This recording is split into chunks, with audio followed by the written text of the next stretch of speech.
ଜୟ ହେଇଛନ୍ତି ଜଗନ୍ନାଥ। କଳାହାଣ୍ଡିର ସେହି ଗୁପ୍ତଭଦ୍ର ଯାହାକି ସୁଚାରୁ ରୂପେ ବୁଝେଇ ଦଉଥିଲେ। ଆଜି ହଉଛି ଅଭିନନ୍ଦନ ଆପଣଙ୍କୁ ଜଣାଉଛୁ 2026 କୁ। ଆଉ କଣ ଆଜ୍ଞା କହିବେ ଏ କଳିଯୁଗ ବିଷୟରେ 2026 ରେ କଣ ମାନ ଘଟିବ ଯାହାକି ଆପଣ ମାନଙ୍କୁ ଆପଣ ଦର୍ଶକ ମାନେ ଆପଣ ମାନଙ୍କୁ ଭିଡିଓକୁ ଅପେକ୍ଷା କରି ରହିଛନ୍ତି କେବେ ସେ କଳାହାଣ୍ଡିର ବହୁତ ଗୁପ୍ତ ସୁନ୍ଦର କଥା ଆଜ୍ଞା। କଣ ସବୁ ଘଟିବ କଳାହାଣ୍ଡି କଣ ସବୁ ଲେଖା ଅଛି ମାଳିକାରେ ଏଇ ଯୋଉ 2026 ରେ କଣ ମାନ ଘଟଣା ଘଟିବ। ଆଜ୍ଞା ଆଜ୍ଞା କୁହନ୍ତୁ। ଦେଖନ୍ତୁ ଦେଖନ୍ତୁ ଆମ ଏଇ ବର୍ତ୍ତମାନ କଲିଯୁଗରେ ଆମ ଭାରତରେ ସର୍ବଧର୍ମ ସମାନ ଭାବରେ ଆମ ସରକାର ସ୍ଥାନ ଦେଇଛନ୍ତି। ଯେ ଯାହାର ଧର୍ମ ନେଇ ଆମ ଧର୍ମ ସବୁଠାରୁ ଶ୍ରେଷ୍ଠ କହି ଆଗେଇ ଯାଉଛନ୍ତି ମାତ୍ରକ ସଠିକ ବୁଝି ପାରୁନାହାନ୍ତି। ଦେଖନ୍ତୁ ଜୀବରେ ଦୟା ନାମରେ ଶରଣ ଏହା ସିଦ୍ଧାନ୍ତ ଶରଣ ଭକ୍ତି ଆରାଧନା ପରିମାଣ ଦେଖା ଯାଉଛି ମାତ୍ରକ ଜୀବରେ ଦୟା ନାହିଁ। କାହିଁକି ଦେଖନ୍ତୁ ଯଦି ଜୀବରେ ଦୟା ଥାନ୍ତା ତାହେଲେ ପୃଥିବୀ ପୃଷ୍ଠରେ ନୂତନ ବର୍ଷରେ କଂସେଇଖାନା ବଢ଼ନ୍ତା ନାହିଁ। ଆମ ସରକାର ବନ୍ୟଜନ୍ତୁଙ୍କୁ କେହି ଜଣେ ହତ୍ୟା କଲେ ତାର ଦଣ୍ଡ ବିଧାନ ଅଛି। କାହିଁ ଆବାହନ କାଳରୁ ଗୃହପାଳିତ ପଶୁ ହଜାର ହଜାର ହତ୍ୟା କରୁଛନ୍ତି। ୟାକୁ କେହି ଦୃଷ୍ଟି ଗୋଚର କରୁନାହାନ୍ତି।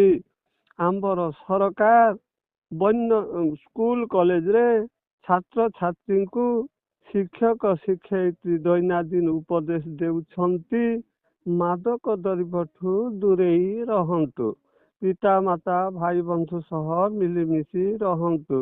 ଏଣେ ସରକାର ମାଦକ ଦ୍ରବ୍ୟଠୁ ଟ୍ୟାକ୍ସ ନେଉଛନ୍ତି। ତାହେଲେ ଶିକ୍ଷାର ପ୍ରସାର କିପରି ହେବ? ମାଦକ ପାନ କରିବେ ଭକ୍ତି ପ୍ରେମ କିପରି ହେବ? ଏଣୁ ମାଦକ ପାନ କରି ଛାତ୍ରଛାତ୍ରୀ ମାନେ ପିତାମାତାଙ୍କୁ ମାନୁନାହାନ୍ତି। ବର୍ତ୍ତମାନ ଯୁଗେ ପିତାମାତାଙ୍କୁ ବହୁତ କଷ୍ଟ ଦେଉଛନ୍ତି। ଏଣୁକରି ଭାଗବତରେ ପ୍ରମାଣ ମିଳେ କରି କରାଉ ଅଛି ମୁହିଁ ମୋ ବିନୁ ଅନ୍ୟ ଗତି ନାହିଁ। ଦ୍ୱିଗୁଣ ରଜୁ ହସ୍ତେ ଧରି ମୃଗୀ ନଚାଏ ନର ହରି। ଏଇଭଳି ସରକାର ମଧ୍ୟ ଆମକୁ ମାରୁଛି ଏବଂ ତାରୁଛି। ଯେ ଯେଉଁ କର୍ମ କରିବ କର୍ମ ଅନୁସାରେ ଫଳ ଏହା ସୁନିଶ୍ଚିତ। କର୍ମ ଅନୁସାରେ ଭୋଗିବ ନିଶ୍ଚୟ। ଏକାଦଶ ସ୍କନ୍ଧରେ କୁହାଯାଇଛି ଆପଣା ହସ୍ତେ ଜିହ୍ବା ଛେଦି ପରେ କେ ଅଛି ପ୍ରତିବାଦୀ।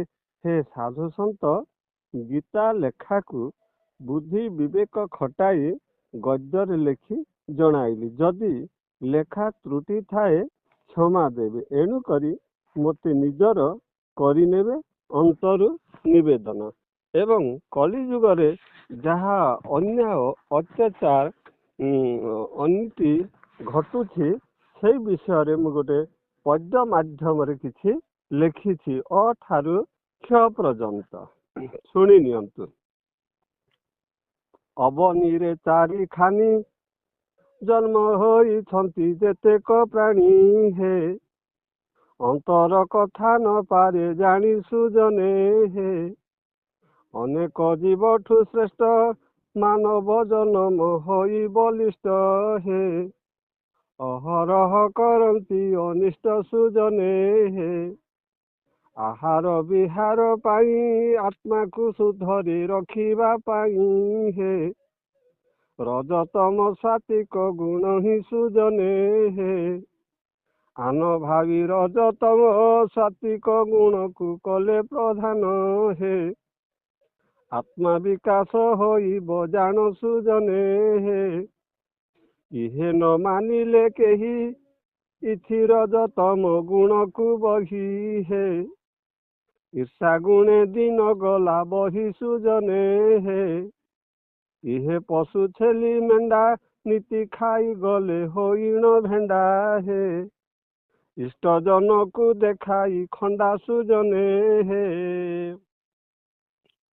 ଇଷ୍ଟ ଦେବା ଦେବୀ ବୋଲି ଦେବୀ ପ୍ରତିମାରେ ବଧିଲେ ଛେଲି ହେ ଇଚ୍ଛା ପୂରଣ ହୋଇବ ବୋଲି ସୁଜନେ ହେ। ଉଚ୍ଚ ସାଧୁ ସନ୍ଥ ଗୁଣ କେହି ନ ମାନିଲେ ଧରା ଧାମେଣ ହେ। ଉତ୍ତକ୍ତେ ଯେ ଗଡ଼ି ଗଲା ଦିନ ସୁଜନେ ହେ। ଉତ୍ସବେ ବାହା ବନ୍ଧନେ ପଶୁ ମାରି ଭୋଜି ଦେଲେ ରନ୍ଧନେ ହେ। ଉଚ୍ଚ ଅଭିଳାଷ ବୋଲି ମଣେ ସୁଜନେ ହେ। ଆଉ କୋଉ ସବୁ ମହାପୁରୁଷ ଲେଖିଛନ୍ତି କଳିଯୁଗ ମାନଙ୍କରେ ଆଉ ସବୁ କଣ ସବୁ ଘଟଣା ଲେଖିଛନ୍ତି ଯେହେତୁ ଆପଣ ପୂର୍ବ ଅଧ୍ୟାୟରେ କହୁଥିଲେ 64 ପଟଳ ବିଷୟରେ ଆଉ ସବୁ ଯୋଉ କଳିଯୁଗରେ ମାନେ କଣ ସବୁ ଶ୍ଲୋକ ଲେଖିଛନ୍ତି ମହାପୁରୁଷ? ଆଜ୍ଞା ଆଜ୍ଞା ଏଇ କଥା ଠିକ ହେ। ବର୍ତ୍ତମାନ ଯୁଗରେ ଆଜ୍ଞା ଦେଖନ୍ତୁ ଏଇ ପୃଥିବୀ ପୃଷ୍ଠରେ ଏହା ତ ସରଳ ଭାଷାରେ ଲେଖିଛି। କଳିଯୁଗ ମାନଙ୍କ ଅନ୍ୟ ତାଙ୍କର ଲେଖା ମାନଙ୍କୁ ସଂଗ୍ରହ କରି ଏଇ ଲେଖାଟା ମୁଁ ଲେଖିଛି। ଅ ଠାରୁ କ୍ଷ ପର୍ଯ୍ୟନ୍ତ ଏ ପୃଥିବୀ ପୃଷ୍ଠରେ ନର ମାଂସ ଭାତ ଖାଇ ହେଲେ ବର୍ବର ହେ। ଏକୁ ଆରେକ ନାହିଁ ଯେ ଡର ସୁଜନେ ହେ। ଏହା ଦେଖି ସନ୍ଥ ଜନ ମୌନ ହୋଇନ କାଟିଲେ ଦିନ ହେ। ଏତ ଯୁଗର ଶେଷ ଲକ୍ଷଣ ସୁଜନେ ହେ। ଆଜ୍ଞା ଏଇଟା ମୁନି ଋଷି ମାନେ ସାଧୁ ସନ୍ଥ ମାନେ ଏଇ ଲେଖା ଲେଖିଥିଲେ ତାকে ଅନ୍ୟସ୍ୱର ଦେଇକରି ଏଇ ଯୁଗର ଶେଷ ଲକ୍ଷଣ ହଉଛି ଏଇ କଲି ଯୁଗର ଶେଷ ଲକ୍ଷଣ। ଓଟାରି କାହାରି କର ତୁମେ ଅଟ ମୋର ଗଲାର ହାର ହେ। ଓକେ ମାନିନି ଅମର ଗିର ସୁଜନେ ହେ। ହଉଛି କି ନି ଆଜ୍ଞା ଏ ବର୍ତ୍ତମାନ ଯୁଗରେ କଲି ଯୁଗରେ? ନିଶ୍ଚୟ ଆଜ୍ଞା ନିଶ୍ଚୟ। କେହି କିଛି ନ କହିବେ ମୋର ପରାକ୍ରମେ ଓହରି ଯିବେ ହେ। କେଲି କରିବା ଯେ ଆମ୍ବେ ଦମ୍ବେ ସୁଜନେ ହେ। ବହୁତ ଟାଉନ ମନ୍ତ୍ରୀ ବହୁତ ତାମାନେ ଏଇ କଲି ଯୁଗରେ ଭୁବନେଶ୍ୱର କଟକ ବାଲେଶ୍ୱର ଅନେକ ଟାଉନ ମାନଙ୍କରେ ପରସ୍ତ୍ରୀ ହରଣ ପରସ୍ତ୍ରୀ ଅନ୍ୟ ଅତ୍ୟାଚାର ଏସବୁ କିଛି ହେଉଛି ଆଜ୍ଞା। ଏହାର ଏକ କଥା ହଉଛି ଖାଦ୍ୟର ପ୍ରଭାବ ଆଜ୍ଞା। ଯେପରି ଖାଦ୍ୟ ଖାଇବ ସେପରି ମନ ହେବ। କ୍ଷମା କରିବେ ଯଦି ମୋର ଭୁଲ ଅଛି। ସମସ୍ତଙ୍କ ଗୀତା ଭାଗବତରୁ ସଂଗ୍ରହ କରି ମୁନି ଋଷି ମାନଙ୍କର ଲେଖାକୁ ମୁଁ ସଂଗ୍ରହ କରି ଏହାକୁ ଅଠାରୁ କ୍ଷ ପର୍ଯ୍ୟନ୍ତ ବାରମ୍ବାର ମୁଁ କହୁଛି। ମାନେ କରନ୍ତି ପାପ କରମ ନିଶ୍ଚୟ ତାହାର ଯେ ଛାଡ଼ ଇ ଧର୍ମ ହେ। କିଛି ଦିନେ ଭୋଗଇ କଷଣ ସୁଜନେ ହେ। ଖୋଲା କାରବାର କଲେ ନୀତି ନିୟମକୁ ପାସରି ଦେଲେ ହେ। ଖଳ ଦୁର୍ବଳେ ଦିନ କାଟିଲେ ସୁଜନେ ହେ। ଅତି ସରଳ ଭାଷା ଆଜ୍ଞା। ଖଳ ଦୁର୍ବଳ ବହୁତ କିଛି ହଉଛି ଖାଦ୍ୟର ପ୍ରଭାବରେ। ଖାଇଲେ ମଦ ଗଞ୍ଜାଇ କେହି କାହା କଥା ମାନିଲେ ନାହିଁ ହେ। ଖଣ୍ଟ ଦଲ ହେଲେ ଭାଇ ଭାଇ ସୁଜନେ ହେ। ଗାଁ ଗଣ୍ଡା ହାଟ ବାଟ ଗର୍ବ ଗୁମାନରେ ଚାଲିଛି ନାଟ ହେ। ଗଡ଼ି ଯାଉଛି ଯେ ନଟ କୁଟ ସୁଜନେ ହେ। ଗୁରୁ ଗୌରବ ନାହିଁ ଗୁଣୀଜନ କଥା ମାନିଲେ ନାହିଁ ହେ। ଗଡ଼ି ଗଲେ ଅନ୍ୟାୟ ପଥେ ହିଁ ସୁଜନେ ହେ। ଘରେ ଘରେ କଲି ଗଲ କେହି ନ ମାନିଲେ କାହାର ବୋଲ ହେ। ଘଣ୍ଟା ଘଣ୍ଟା ହେଲେ ହୋଲ ହାଲ ସୁଜନେ ହେ। ଘର ସ୍ୱାମୀର ଘୃଣା କରି ପରେ କରେ ନିଜର ହେ। ଘର ସୌଭାଗ୍ୟ ହୁଅ ଦୂର ସୁଜନେ ହେ। ହଉଛି କି ନି ଆଜ୍ଞା ଏଇ ଯୁଗରେ? ଆଜ୍ଞା ନିଶ୍ଚୟ ଆଜ୍ଞା। ହଁ ଉତ୍ତକ୍ତେ ଚଲିଲେ ଘର ଛୋଟ ବଡ଼ ଭାବ ନଥାଏ କାର ହେ। ଉଭା ସମସ୍ତେ ଯେ ବରାବର ସୁଜନେ ହେ। ଉଦ୍ଧାର ନିମନ୍ତେ ଦେହି କେହି ପ୍ରଭୁ ନାମ ଜପିଲେ ନାହିଁ ହେ। ଉଚ୍ଚ ବାଚେ ସର୍ବେ ହେଲେ ବାଇ ସୁଜନେ ହେ। ଚିତ୍ତରେ ବିଚାର କର ଚିରଞ୍ଜୀବୀ ହୋଇ ଅଛି କେ ଆର ହେ। ଚିନ୍ତା କର ନିଜ ହୃଦୟର ସୁଜନେ ହେ। ଚିନ୍ତା କର ପ୍ରଭୁ ନାମ ଚିନ୍ତିଲା ଜନକୁ ବୈକୁଣ୍ଠ ଧାମ ହେ। ଚଲ ମନକୁ କରି ଅଧୀନ ସୁଜନେ ହେ। ଛଡ଼ରସ ହୃଦୁ ତେଜ ଶ୍ରୀ ଜଗନ୍ନାଥଙ୍କୁ ଆନନ୍ଦେ ଭଜ ହେ। ଛଳ କପଟ ହୃଦରୁ ତେଜ ସୃଜନେ ହେ। ଶୈଳ ନାଗର ବର ଘନଶ୍ୟାମ ମୂର୍ତ୍ତି ଭାରି ସୁନ୍ଦର ହେ। ସଖୀ ତାଙ୍କୁ କର ନମସ୍କାର ସୃଜନେ ହେ। ଜଗତର ପିତା ସେହି ଜଗତର ଦୁଃଖ ସହି ହେ। ଜଗତେ ତାଙ୍କଠୁ କେହି ନାହିଁ ସୃଜନେ ହେ। ଜୀବନ ମରଣ କାଲେ ତାଙ୍କ ନାମକୁ ଯେ ମନୁ ନ ଭୁଲେ ହେ। ଯାଇ ପହଞ୍ଚିବ ବିଷ୍ଣୁ ଆଲେ ସୃଜନେ ହେ। ଝାଡ଼ ବନ ଏହି ମହି ଝୁଣ୍ଟି ପଡ଼ିଗଲେ ଉଠିବୁ ନାହିଁ ହେ। ଝଟ ପ୍ରଭୁ ପାଦ ଥାଅ ଝାଇ ସୃଜନେ ହେ। ଝଟ କର ସୁକର୍ମ କର୍ମ ଅନୁସାରେ ମିଲଇ ପୁଣ୍ୟ ହେ। ଝୁଟ କଥାରେ ନ ବୋଲା ମନ ସୃଜନେ ହେ। ନିରତେ ସୁକର୍ମ କର ନିଜ ହୃଦୟରେ ବିବେକ କର ହେ।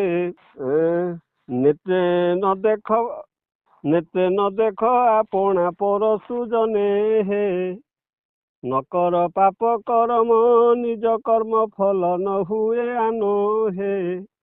ନିଜ କର୍ମରୁ ଭୋଗେ କଷଣ ସୃଜନେ ହେ।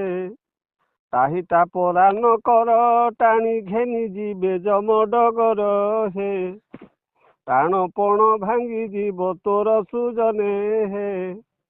ଟାଣପଣ ଏ ଦୁନିଆ ତାହିଟା ପରାରେ ମାରନ୍ତି ଡିଆଁ ହେ। ଟଲି ପଡ଼ିଲେ ତୁଟଇ ମାୟା ସୃଜନେ ହେ। ଠକ ଭଣ୍ଡ ସାଧୁ ଜନ ପ୍ରଭୁଙ୍କ ନାମରେ କରି କୀର୍ତ୍ତନ ହେ। ହେଉଛି କି ନି ଆଜ୍ଞା ଠକ ଭଣ୍ଡ? ଠକି ନିଅନ୍ତି ଯୌବନ ଧନ ସୃଜନେ ହେ। ଠାବ କରି ପ୍ରଭୁ ଗୁଣ ଅଭ୍ୟାସ ବଳରେ ଦିଅନ୍ତି ଜ୍ଞାନ ହେ। ଠାବେ ଭକ୍ତି ସଙ୍ଗରେ ଅଧୀନ ସୃଜନେ ହେ। ଡାକ ସଦା ପ୍ରଭୁ ନାମ ଡାକି ନେଇ ଯିବେ ତାଙ୍କ ସଦନ ହେ। ଡରି ପଲାଇବେ ଜନ୍ତୁ ରାଣ ସୃଜନେ ହେ। ଡିଙ୍ଗର ବୁଦ୍ଧି ନ ଧର ଡିଙ୍ଗର ବୁଦ୍ଧିରେ ମିଳେ ଅସାର ହେ।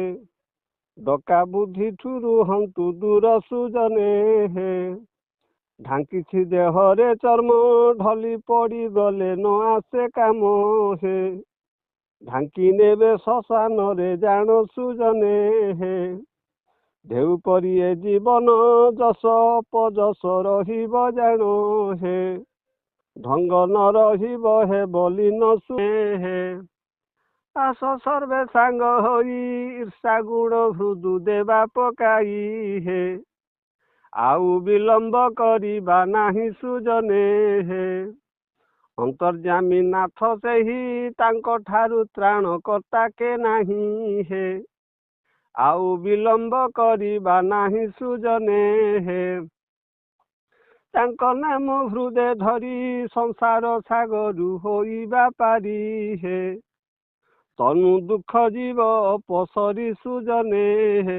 ପ୍ରଭୁଙ୍କ ନାମକୁ ଧରିଲେ ତନୁ ମାନେ ଶରୀର ଅତି ସରଳ ଭାଷା ଏହା ଲେଖା ହେଇଛି ଆଜ୍ଞା। ତନୁ ମାନେ ଶରୀର ଭଗବାନଙ୍କର ନାମକୁ ଯଦି ଜପ କଲେ ତନୁର ଦୁଃଖ ସବୁ ଅପସରିଯିବ ମାନେ ଦୁଃଖ କଷ୍ଟରୁ ପାର ହେଇଯିବ।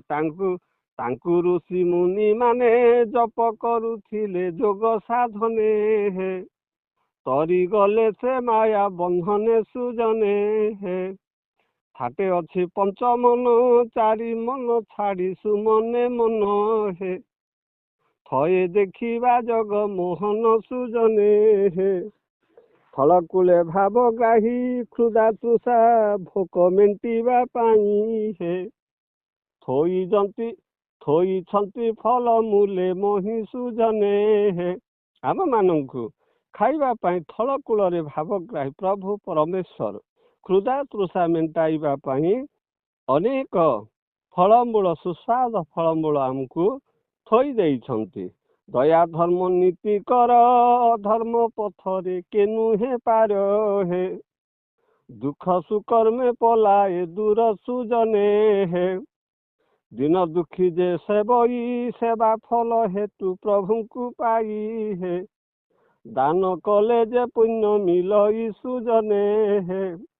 ଧରାରେ ହେଲେ ଅନ୍ୟାୟ ନର ତନୁ ବସି ସେ ଦୟାମୟ ହେ ଧୀରେ ଦୁଷ୍ଟଙ୍କୁ କରନ୍ତି କ୍ଷୟ ସୁଜନେ ହେ ଧନ ଜନେ ନୁହ ବାଇ ଅନ୍ତିମରେ ଧନ ସଙ୍ଗେ ନ ଯାଇ ହେ ଧନ ନିଜସ୍ୱ ଖାଇବେ ରହି ସୁଜନେ ହେ ନିରେଖି ଦେଖ ସଂସାରେ କେହି ରହି ନାହିଁ ଏହି ପୃଥିରେ ହେ ନିଜେ ବିଚାର ହୃଦ ଅନ୍ତରେ ସୁଜନେ ହେ ନିଜ ପୁଅ ବନ୍ଧୁ ଜନ ପର କରିଦେବେ ତୁମକୁ ଜାଣ ହେ ନେଇଯିବେଟି ମରଣ ସ୍ଥାନ ସୁଜନେ ହେ ପୃଥିବୀରେ ପ୍ରାଣପତି ତାଙ୍କୁ ସେବା କଲେ ମିଲଇ ଗତି ହେ ପର ନ କର ହେ ମୂଢ଼ ମତି ସୁଜନେ ହେ ପାଶର ନ ଯାଅ ମନୁ ପରମ ଈଶ୍ୱର ସେ କଲା କାନୁ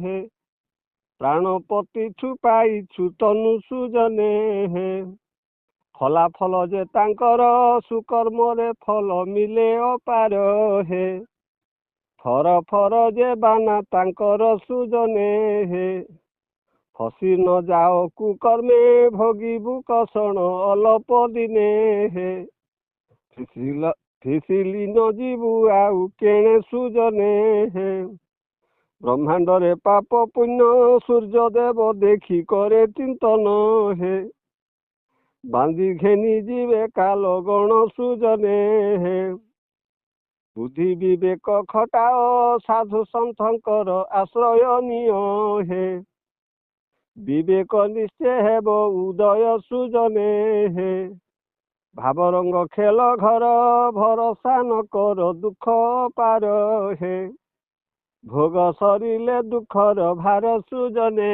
ହେ ଭାବରେ ମିଲଇ ଭେଟ ଭାବରେ ପ୍ରଭୁ ନୁହନ୍ତି ଭେଟ ହେ ଭବେ ନ ମିଲଇ ଶୁଦ୍ଧ ବାଟ ସୁଜନେ ହେ ଭ୍ରମାଏ ଇନ୍ଦ୍ରିୟ ମାନ ଏକାଗ୍ରତକୁ ଯେ କରନ୍ତି କ୍ଷୀଣ ହେ ଭବେ ପାଆନ୍ତି ବେଶୀ କଷଣ ସୁଜନେ ହେ ଭରସା ଯାଏ ଏକାଗ୍ରତ ଆତ୍ମଜ୍ଞାନ ତାର ହୁଏ ଉଦିତ ହେ ଭବେ ଶୁଦ୍ଧ ହୁଏ ତାର ଚିତ୍ତ ସୁଜନେ ହେ ମହିରେ ଶଙ୍କରାଚାର୍ଯ୍ୟ ମନ ଏକାଗ୍ରତେ କରିଲେ କାର୍ଯ୍ୟ ହେ ମନ ଆନନ୍ଦରେ ମିଳେ ଧୈର୍ଯ୍ୟ ସୁଜନେ ହେ ମନ ଯା ଶୁଦ୍ଧ ବୁଝିବ ସୁଖାଦ୍ୟ ମାନ ଯେ ନୀତି ଖାଇବ ହେ ମନ ଆନନ୍ଦରେ ଦିନ ଯିବ ସୁଜନେ ହେ ଯୋଗ୍ୟ ଧ୍ରୁବ ଥିଲେ ନାହିଁ ସାବତ ମାତାର ଚାପୁଡ଼ା ଖାଇ ହେ ଯୋଗ୍ୟ ହେଲେ ଏକାଗ୍ରତ ହୋଇ ସୁଜନେ ହେ ଜାଣ ପ୍ରହଲ୍ଲାଦ ସୁତ ତା ପିତା ଯେ ଦୁଃଖ ଦେଲା ବହୁତ ହେ ଯୋଗ୍ୟ ହେଲେ ସାରା ଜଗତ ସୁଜନେ ହେ ରହେ ଯେ ଏକାଗ୍ରତରେ କେହି ତାଙ୍କୁ କ୍ଷତି କରି ନ ପାରେ ହେ ରହେ ଆନନ୍ଦ ସୁଖ ଧାମରେ ସୁଜନେ ହେ ରମଣ ମହର୍ଷି ଜାଣ ଏକାଗ୍ରତ ବଲେ ହୋଇଲେ ଧନ୍ୟ ହେ ରଟାଇଥିଲେ ଅନେକ ଜନ ସୁଜନେ ହେ ବନ୍ଧୁ ବାନ୍ଧବ ଗହଲେ ଏକାଗ୍ରତ ଯଦି ହୃଦୟ ନଥିଲେ ହେ ବଡ଼ ବିପଦ ଆସଇ କାଲେ ସୁଜନେ ହେ ଶାନ୍ତି ରଖ ପଞ୍ଚ ମନ ସୁମନେ ମନକୁ କରି ଅଧୀନ ହେ ଶ୍ରଦ୍ଧା ଉପୁଜିବ ହୃଦୟ ଜାଣ ସୁଜନେ ହେ ଶରଣ ସୋଦର ହରି ସେ ହରି କରନ୍ତି ଭବରୁ ପାରି ହେ ଶତ୍ରୁ ସମ୍ମୁଖେ ଜୀବଟି ହାରି ସୁଜନେ ହେ ସିଦ୍ଧ ସାଧୁ ସନ୍ଥ ଜନ ସିଦ୍ଧ ହୋଇ ବ୍ରହ୍ମ ପାଇଲେ ଜାଣ ହେ ଶୁଭେ ବିତାଇଥିଲେ ଜୀବନ ସୁଜନେ ହେ ସଂସାରେ ତରିବା ପାଇଁ ଜ୍ଞାନ ଧର୍ମ ପ୍ରଭୁ ଛନ୍ତି ବତାଇ ହେ ସୁଖ ଦୁଃଖରୁ ତରିବା ପାଇଁ ସୁଜନେ ହେ ହରେ କୃଷ୍ଣ ହରେ ରାମ ତାଙ୍କ ନାମ ଗାଇ କାଟିବା ଦିନ ହେ ହାନି ଲାଭରେ ରହିବ ସମ ସୁଜନେ ହେ ହିତାହିତ ଏହି ଜ୍ଞାନ ସୁରେନ୍ଦ୍ର ଏ ଗୀତ କଲା ପୂରଣ ହେ ହେବ ସଂସାରେ ସେ ଗୁଣିଜନ ସୃଜନେ ହେ। କ୍ଷମା ଦେବେ ଜଗନ୍ନାଥ ତୁମ୍ଭ ପାଦ ତଲେ ରଖିନ ଚିତ ହେ। ক্ষয় করম হৃদ পাতক সুজনে হে। ক্ষমা দেবে সুজ্ঞজন বেদ শাস্ত্র পদ খোঁজি আনিন হে। ক্ষুদ্র লেখা যে কলি লেখন সুজনে হে। হরে কৃষ্ণ প্রভু পরমেশ্বর।